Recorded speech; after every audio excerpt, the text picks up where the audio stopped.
এনসিপির সাবেক নেতা গাজী সালাউদ্দিন তানভীরকে দেশ ত্যাগের নিষেধাজ্ঞা দিয়েছে আদালত। এছাড়া স্বাস্থ্য উপদেষ্টার ব্যক্তিগত কর্মকর্তা তুহিন ফারাবী ও মাহমুদুল হাসানকেও এ নিষেধাজ্ঞা দেওয়া হয়। নিয়োগ, বদলি ও তদবির বাণিজ্যের অভিযোগে দুদকের আবেদনে এই নির্দেশ দেওয়া হয়েছে। এই ঈদে জামা জুতো অ্যাকসেসরিজের ডিসকাউন্ট। সম্প্রতি শত কোটি টাকার দুর্নীতির অভিযোগ ওঠে স্বাস্থ্য উপদেষ্টার সাবেক ব্যক্তিগত কর্মকর্তা তুহিন ফারাবী ও মাহমুদুল হাসানের বিরুদ্ধে। এনসিপির সাবেক যুগ্ম সদস্য সচিব সালাউদ্দিন তানভীরের বিরুদ্ধেও ওঠে কমিশন বাণিজ্যের অভিযোগ।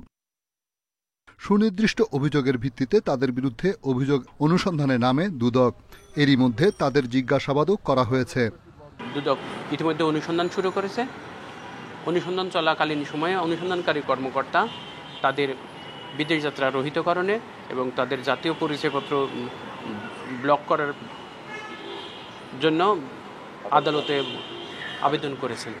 এদিকে ক্রিকেটার সাকিব আল হাসানের অর্থ পাচারের তথ্য চেয়ে আর্থিক গোয়েন্দা সংস্থা বিএফআইইউকে চিঠি দিয়েছে দুদক।